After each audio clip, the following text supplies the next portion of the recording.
And we welcome you to a special interview on your Crawfordsville radio stations. Last week we talked with Susan Lucas, the board president of Sustainable Initiatives of Montgomery County. And today we're going to talk to Adam Moody, a board member of SI. And Adam, how are you doing this morning? Doing well. Thank you. Well, we know Moody meets, so we know that you have a farm here in Montgomery County, and we know you're involved with Sustainable Initiatives as a board member. So first off, tell us about your background and in agriculture and how you've come to this point. Well, I've always been in ag, obviously. I'm fourth generation in this county as a farmer down by Browns Valley, and growing up in Waveland, went to Waveland School and consolidated into South Montgomery High School. And came across Sue Lucas, I'm guessing 4 or 5 years ago, doing some work with agriculture. And when they restructured Sustainable Initiative, she asked me to come on as kind of the ag side of the board, being that the mission statement is to cover the whole county, and 3/4 of the county is in ag. And as far as Sustainable Initiatives of Montgomery County, it's to encourage, activate and support sustainable projects and practices in Montgomery County. So how does ag fit into that? I know we're big in ag in Montgomery County, and certainly you talk about 3/4 of the land is ag in Montgomery County. How does ag fit into SI? Well, the Sustainable Initiative idea was primarily done for urban type areas. But with the and I've sat on committees and in meetings in the greater Indianapolis area concerning that, and really never had much to put on the table because my expertise lies in rural areas. But we have to consider that we need to sustain where we live, and by that means retaining fertility in our soils and retaining our soils. And retaining actually the farms themselves. And as we look at rural areas here in Montgomery County, I mean, it appears that everything's growing well, everything is moving along as far as the ag industry, and you hear good things about the ag economy. How are things going in Montgomery County? Well, undoubtedly, this is a good growing year. If we'd had this conversation a few years ago, it might be a little bit different, but this has been a really good growing year. One of the things you have to look at when you look at the health of a community in the ag community is not just the bushels of yellow corn that can come off an acre, but also the number of farmers. And if you look at plat books and farm registrations from 50 years ago, that there's like 4 pages of them, and today it's down to one page. So you have a fewer number of farmers farming the same amount of ground, which indicates a great efficiency. But you also have fewer vocations per acre. And when you mean vocations, you mean jobs. And so bigger farms doesn't necessarily mean more people working on the farm. Correct. And they've had to get bigger as the commodity prices and the prices are continually pushed, especially now that we're in a global market. How does technology work into this? Back in the day, the farmer was, the depiction of a farmer was he or she, with a plow and an animal. Now it's tech. I mean, you got high tech. You got all sorts of devices, all sorts of monitoring systems. How does that work? How does that work into the economy of a farm these days? Well, if you look at again, those efficiencies have greatly increased. You have one farmer that can get over a field, 400-acre field in just a few hours with 120-foot boom sprayers, when that used to have to be cultivated, and then obviously worked prior to planting. The question has to be, though, is not the gross revenue off of the farm, but the gross profit off of the farm. That technology is very expensive. When I started farming, we planted our own seed beans, and I could plant an acre of beans for about $9. And today that price is well over $200. So you have your input costs are rising right underneath your revenues. And when we talk about sustainable initiatives, a lot of it is an emphasis on buying local, You have a website that talks about the different producers here in Montgomery County, and there's an emphasis on buying local. How does that fit in as far as your involvement on the board? Well, when 92% of the food that we eat in Indiana comes from outside the state, and that number should be 40% because we don't raise oranges and bananas and pineapples here. The trouble is, and again, my personal and professional passion is adding value to rural and to raw agricultural products. Nobody eats a hog. Nobody goes out and buys a bushel of soybeans, but they do eat a pork chop. They do eat food beans. They do eat sweet corn. They do eat those types of things. And if we can keep that money, obviously local or regional, you're going to increase the wealth of a community. Talk about your business a little bit and how it may, I mean, would you look at that as kind of a model for folks out there? I mean, you've got a meat, what do you call it? One would maybe call it a butcher shop, but I mean, what would you call it? Well, we have a harvesting facility. Yes, thank you. And then we have 4 retail meat shops. That's an example. Sure, there are other examples of keeping that money local. For instance, if you were to have a beef steer and took it to the sale barn, you would receive today, beef's very expensive today, close to $2,000 for that fat calf, fat steer, and then it would get on a truck and leave the state. So the value for that state was $2,000. But if I were to buy that animal from you and process it with my people, then they're going to be paying those, I'm going to be paying those taxes, and the company's paying taxes, and then I was going to sell that to someone that lived in this area. Then you have the support businesses that go into my business. Then that food, that dollar gets rolled around. First of all, that steer was $2,000. If I merchandise it out through my case, it's $5,600 to $6,500.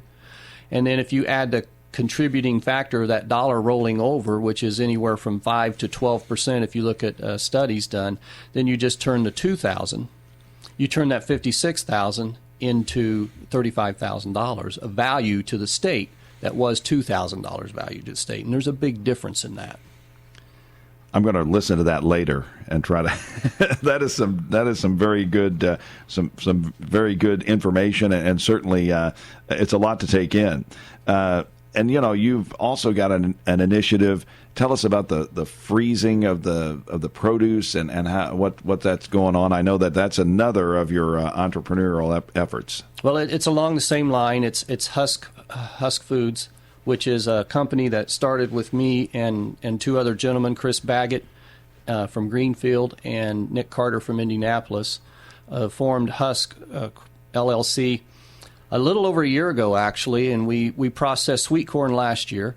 We did about 80,000 pounds. We started the company in late May, and 45 days later we were cutting corn. We had no equipment, we had no space, we had no market, and we had no corn at that time. But we managed to thrash about and get a few pounds in the freezer last year. And within a year, with that crop alone, from last year, 2013, we are in a total of 250 stores in 6 states now, including Kroger, Marsh, Schnucks down south, WIMC, and several others, Whole Foods as well. Wow. I mean, with your many interests, how do you see yourself fitting into the goals of sustainable initiatives? Well, I think it's important to keep this story out there that we have to be economically sustainable as well as ecologically sustainable. And it's easy to drive around Montgomery County and look in these rural towns that 50 years ago were booming with businesses and people and what have you. And it's also easy to say, oh well, it's the consolidated schools that did that. But I maintain that it's the margins that these businesses have now have been suppressed to the point that they can no longer be in business and cannot support employees or growth. And it's margins that hire people, it's margins that create infrastructure, and it's margins where you get your tax base, and it's margins where you hold people in communities. And it's not fair to ask our young, our brightest and best, to come back from college and maybe get a $30,000 a year job when they can go in the city and get a $50,000, $60,000 a year job. So we have to create the margins where we can offer those jobs. And it's really only sustainable if we can do that with our native natural resources. And the greatest resource we have here in this county is our agricultural land. So how does that work? How does that plan go into place? Well, I'll tell you in 50 years. You have to create companies that create margin around those agricultural products. Like my companies are an example of that, but there are other companies. There are restaurants, there are catering. I know Lolly will be in here at some date, and she can expand on that as well. But obviously, everyone eats. It's habitual, so we want to capitalize on that and keep that food dollar here in this county, in this region. We are talking with Adam Moody. He is a board member of the Sustainable Initiatives of Montgomery County. Earlier, we had Susan Lucas, the board president, on the air. And in future weeks, we'll have Lolly Hess from the Juniper Spoon and Jacob Hurt, Urban Initiatives. And how does rural and urban fit together in SI? Well, that's a concern that I have in the future, especially. That you see a growing disparity between urban and rural areas. The tolerances for agricultural practices are there, and then obviously the urban areas sprawl, wanting the land for recreational and/or building homes and divisions. So there obviously has to be a bringing of the agri and the culture back together. That has grown over the past 40 years. It's been a widening gap that has occurred.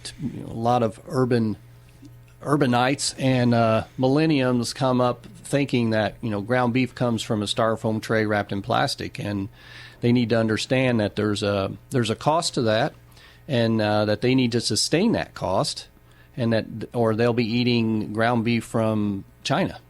So we want to try to make sure that we can bring agri and culture back together, and that everybody keeps their big boy pants on in conversations sometimes. Unfortunately, the urban areas have the vote, and that can become an issue as well. But we have to maintain and cultivate the area where we live. If we don't, then we could be called a virus. And that's something that I think would be very detrimental to society.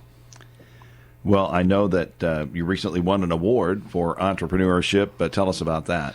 Well, that was quite an honor. It's the Indiana State Department of Agriculture and our Lieutenant Governor issue an award every year for the AgriVision Award, and that's due to innovation and sustaining Indiana as a leader in agriculture. And that was quite an honor to have them choose someone in the regional food type businesses. And with this paradigm that we've been speaking of today, to receive that award and to recognize that. There are so many people in the state that are involved in that type of work that it was quite an honor to be singled out. Wow. And I would assume, I'm just going to guess, you went to Purdue? No. I went to Purdue in 1980 for a Dan Fogelberg concert. But that was it. No, I did not go to Purdue. Where did you go to school? I went to Ivy Tech for 2 years, but went to the School of Hard Knocks, mostly, for the business side. Well, they always say Bill Gates doesn't have a degree, and he made about $81 billion. I think. I heard that the other day. But anyway, it's really what you do with what you have, I think, that makes it in the big old world. Sure. It's blooming where you're planted. And, when we opened our second store in the Zionsville area, everybody said, "Oh, you're going to be moving to Carmel and Zionsville?" I go, "No, I live on the farm. I am a farmer, and I will die on the farm, and I wake up every day on the farm, and that's what I choose to do. That's what I want to do." Well, and your vision for sustainable initiatives, what would you like to see happen with this organization in the next 5 years? I would like to see more of the community involved through volunteers, but also through just participation in the events. We're planning some events in the years to come that will have an opportunity to not just this county, but to bring West Central Indiana together with this understanding of sustainability. I think a lot of times people hear that word sustainability and they think we want to turn the whole county into a marsh with prairie grass and what have you. Well, obviously that would be nice, but obviously that's not going to occur. We've just got to strike that balance. And it's that bringing my part, what I bring to the table is bringing agri and culture back together. Well, we appreciate your time this morning and wish you the best with SI in the future. Thank you very much. Adam Moody, a board member with Sustainable Initiatives of Montgomery County. And again, you can go to their Facebook page or check out sustainmc.org. That's sustainmc.org. They've got a local food guide on there, and you can find out all sorts of information about Sustainable Initiatives of Montgomery County.